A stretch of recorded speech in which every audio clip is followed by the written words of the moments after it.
Sepeda motor, dua kata yang sangat akrab di telinga kita. Bagi jutaan orang, ini bukan sekadar kendaraan. Ini adalah solusi. Sebuah jawaban untuk menembus kemacetan kota yang semakin padat. Alat untuk mencari nafkah, mengantar anak sekolah, atau sekadar menikmati hembusan angin di jalanan. Sepeda motor menjadi bagian tak terpisahkan dari kehidupan sehari-hari. Mereka lincah, irit, dan harganya relatif terjangkau. Inilah mengapa kuda besi ini begitu dicintai dan menjadi tulang punggung mobilitas bagi banyak kalangan, dari kota besar hingga pelosok desa. Tanpa mereka, denyut nadi ekonomi dan sosial mungkin akan terasa lebih lambat. Kisah ini dimulai jauh di masa lalu, jauh sebelum kita mengenal motor matic atau sport modern. Pada tahun 1885, di Jerman, ada dua orang jenius bernama Gottlieb Daimler dan Wilhelm Maybach.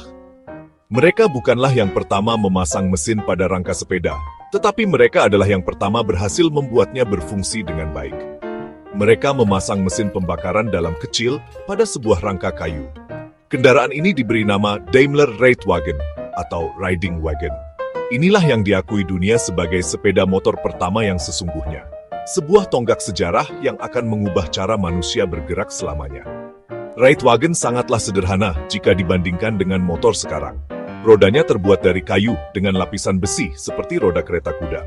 Mesinnya hanya memiliki satu silinder dan tenaganya sangat kecil, tidak sampai 1 tenaga kuda.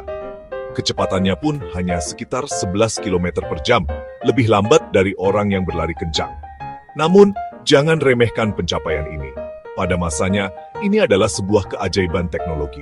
Sebuah bukti bahwa manusia bisa menciptakan alat transportasi pribadi yang ditenagai mesin, bukan lagi bergantung pada tenaga hewan atau kayuhan kaki. Dari penemuan sederhana inilah, ide tentang sepeda motor mulai menyebar ke seluruh dunia. Inovasi terus bermunculan. Para insinyur di berbagai negara mulai bereksperimen dengan desain dan mesin yang berbeda. Mereka mencoba membuat motor yang lebih cepat, lebih nyaman, dan lebih bisa diandalkan. Perusahaan-perusahaan seperti Hildebrand and Wolfmüller di Jerman menjadi yang pertama memproduksi motor secara massal pada tahun 1894. Dari sinilah era sepeda motor dimulai. Sebuah perjalanan panjang yang membawa kita dari rangka kayu sederhana ke mesin-mesin canggih yang kita kenal hari ini. Cerita sepeda motor di Indonesia juga punya sejarahnya sendiri. Jejak roda pertama kali menapak di tanah air pada akhir abad ke-19.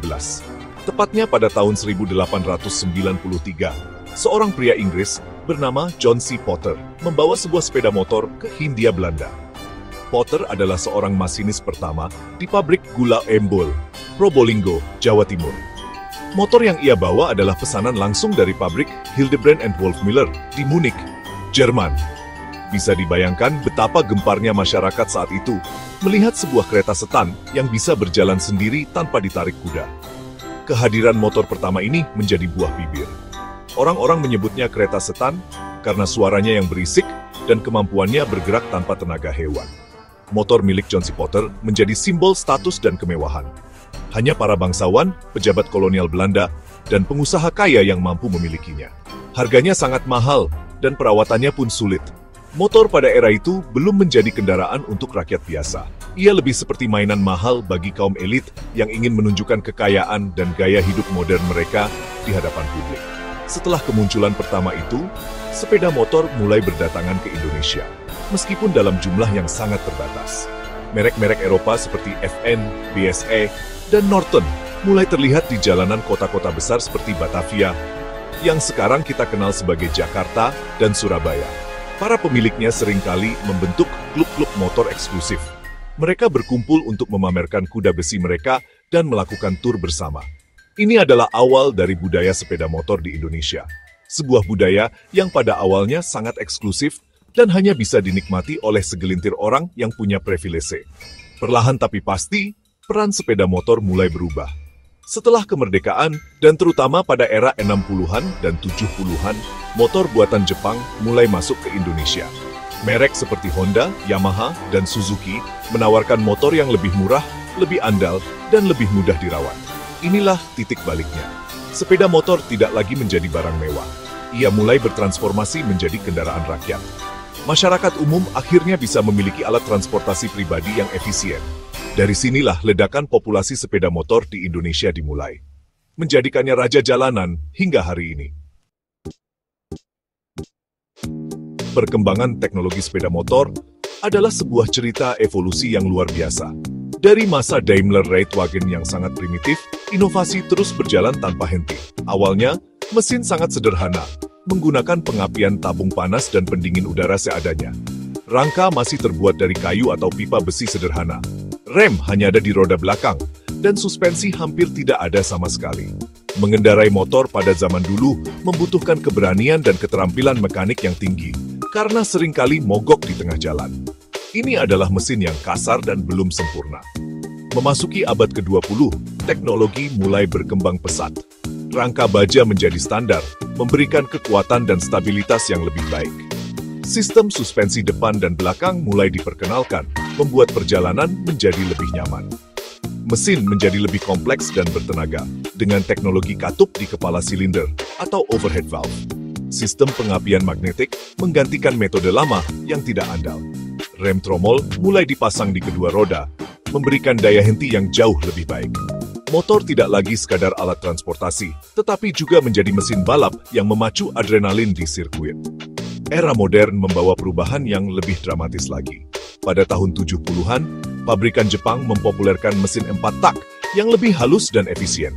Teknologi rem cakram hidrolik mulai menjadi standar, memberikan keamanan tingkat tinggi. Kemudian, datanglah era elektronik. Sistem pengapian elektronik atau CDE menggantikan platina yang butuh perawatan rutin. Injeksi bahan bakar elektronik atau EFI menggantikan karburator, membuat mesin lebih efisien, bertenaga, dan ramah lingkungan.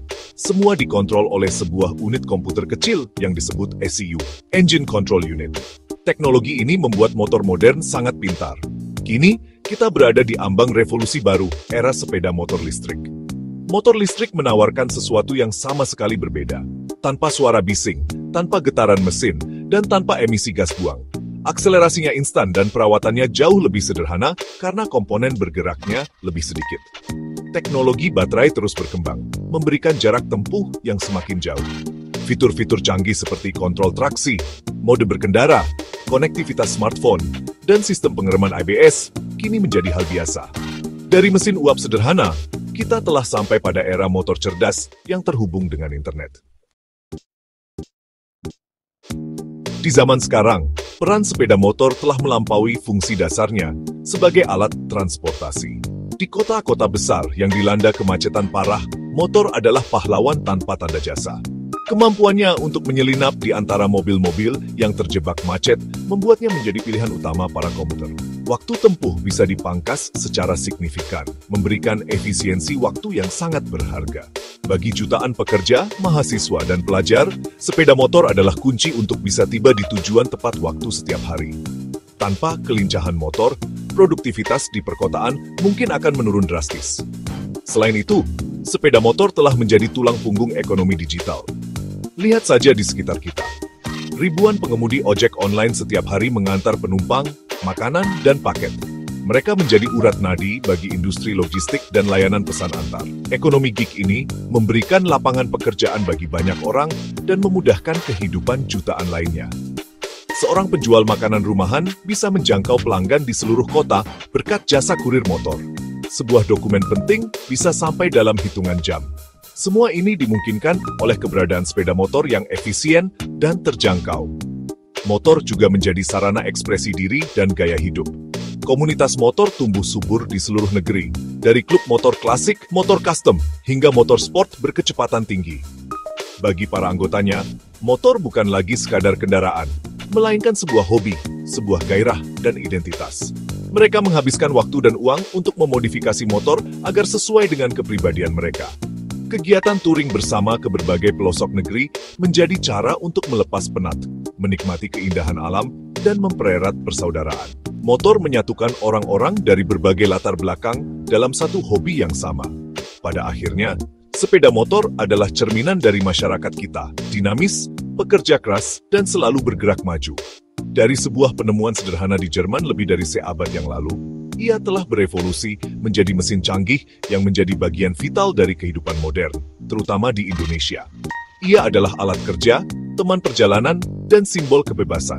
Kisah sepeda motor adalah kisah tentang inovasi manusia yang terus berlanjut, sebuah perjalanan yang masih jauh dari kata selesai. Dan kita semua, baik sebagai pengendara maupun penikmat, adalah bagian dari perjalanan seru ini.